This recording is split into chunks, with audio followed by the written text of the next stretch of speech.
அன்பானவர்களே, உங்களின் ஒரு பலவீனம் கூட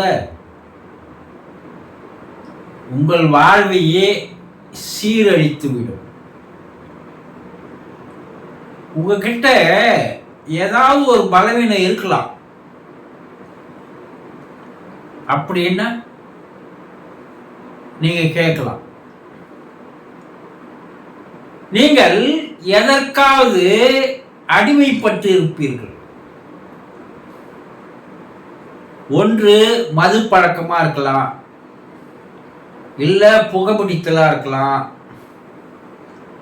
இல்ல அதிக நேரம் தூங்குறவர்களாக இருக்கலாம், இல்ல அதிகமான உணவை சாப்பிடுவர்களாக இருக்கலாம், இல்ல எந்நேரம் செல்போனை பார்ப்பவர்களாக இருக்கலாம், இல்ல பந்த பாசங்களில் அடிமைப்பட்டு இருக்கலாம். இப்படி ஏதோ ஒரு செயல், ஒரு காரியத்திற்கு நீங்க அடிமைப்பட்டு இருப்பீர்கள் இல்லையா? உங்ககிட்ட ஏதோ ஒரு பலவீனம் இருக்கும். இந்த அடிமைப்பட்டு போவது தான் பலவீனம். இந்த மது பழக்கத்திற்கு அடிமைப்பட்டு விட்டீர்கள். மன வலிமை இல்லை, வைராக்கியம் இல்லை, உறுதி இல்லை. இதை செய்யக்கூடாதுன்னு அறிவுக்கு தெரியுது. ஆனா அந்த பழக்கமானது தொடர்ந்து இருப்பதால் மனமானது என்ன ஆகுது? அதனுடைய உறுதித்தன்மையிலிருந்து, அதனுடைய வலிமையிலிருந்து, அதனுடைய பலத்திலிருந்து குறைந்து போகிறது. அதற்கு பேர் தான் பலவீனம். இல்ல புகைப்பிடித்தலுக்கு செயின் ஸ்மோக்கர் சொல்றாங்கல்ல, அவர் என்னவோ அதை பிடிச்சாதான் மூளை வேலை செய்யற மாதிரி, அதை பிடிச்சாதான் அவருடைய கழிவு போற மாதிரி. இப்படி ஒரு அறிவு மேலாண்மை மிக்க ஒரு மனிதராக அவரே நினைத்துக் கொள்வது. இது என்ன ஆகுது? மனம் அதற்கு பலவீனமாகி விட்டது இல்லையா? இல்ல பெண்கள் மீது மோகம், அது ஒரு பலவீனம். அதிக நேரம் தூங்குறது ஒரு பலவீனம். இப்படி ஏதோ ஒரு பழக்கம், ஒரு செயலுக்கு நீங்க அடிமையாகி போறீங்க பாருங்க, அதுதான் உங்களுடைய பலவீனம். இந்த பலவீனங்கள் என்ன செய்யுதுன்னா உங்களை மறுபடியும் மறுபடியும் மறுபடியும் அந்த செயலை தொடர்ந்து செய்ய வைக்கிறது. அதுல உங்களை சிக்க வைத்து விடுகிறது. அதுல இருந்து உங்களால வெளிவர முடியல. நான் மறக்கணும்னு நினைக்கிற மதுவை முடியல, புகைப்பிடிக்கத்துல விட்டுணும்னு நினைக்கிற முடியல, பெண் போதையை தடுக்கணும்னு நினைக்கிற முடியல, எந்த நேரம் செல்போனை பார்க்கறத நிறுத்திக்கணும்னு நினைக்கிற முடியல, சீக்கிரம் எழுந்துக்கணும்னு தான் நினைக்கிற, ஆனா முடியல. இப்படி உங்களால முடியல முடியலன்னு சொல்றீங்க பாரு, அதுதான் உங்களுடைய பலவீனமே. பணத்திற்கு அடிமைப்பட்டிருக்கலாம், பாசத்திற்கு அடிமைப்பட்டிருக்கலாம். உங்களை யாராவது அழிக்கணும்னு நினைச்சாலோ, உங்களை கட்டுப்படுத்தணும்னு நினைச்சாலோ, உங்களுடைய பலவீனம் என்ன என்று அவர்கள் உங்களை பின்தொடர்கிறார்கள்.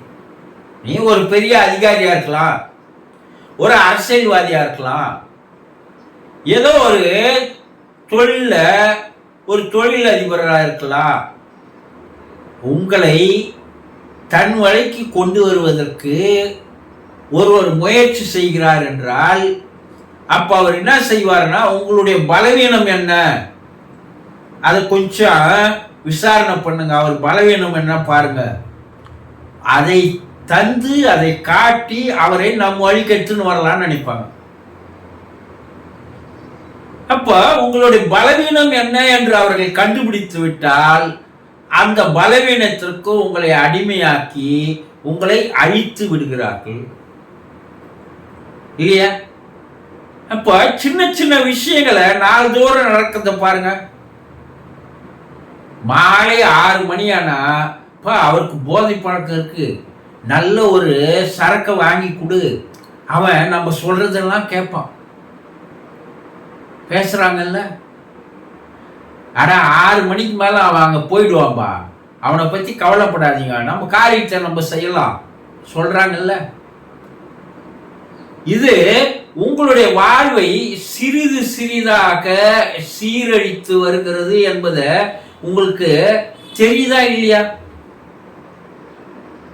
கரையான் என்ன பண்ணும், ஒரு புத்தகத்துக்குள்ள அதை அடிச்சுட்டு வர்றது நமக்கு தெரியவே தெரியாது. ஒரு காலத்திற்கு அப்பால் அந்த புத்தகத்தை எடுத்தா எல்லாம் உந்து கீழே விழும் இல்லையா?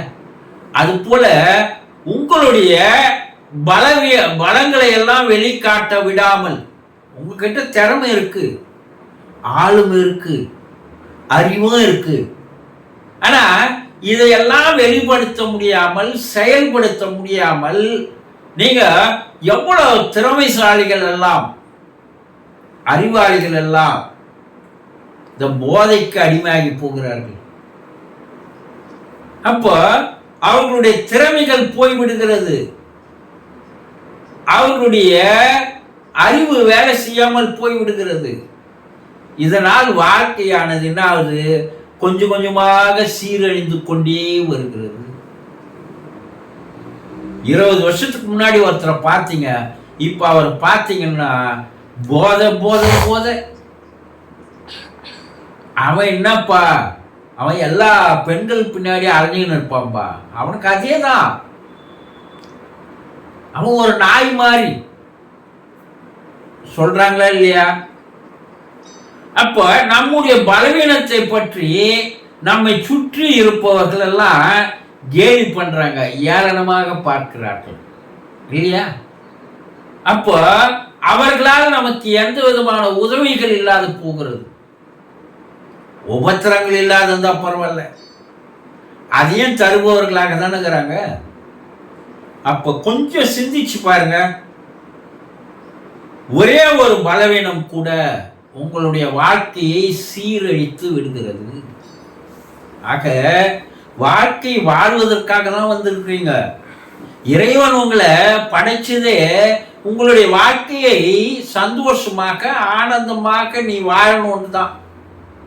நீ எதுலையோ ஒரு சந்தோஷம் ஆனந்தம் கிடைக்குதுன்னு போலியான மாயமான ஒரு கனவுகள்ல போய் மாட்டி உன்னுடைய உண்மையான வாழ்க்கையை நீ வாழாத போறியே, இது நியாயமா என்பதை சிறிதாவது சிந்தித்து பாருங்கள்.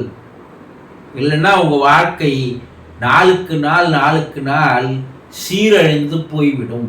புரிந்து கொள்ளுங்கள். சந்தோஷம்.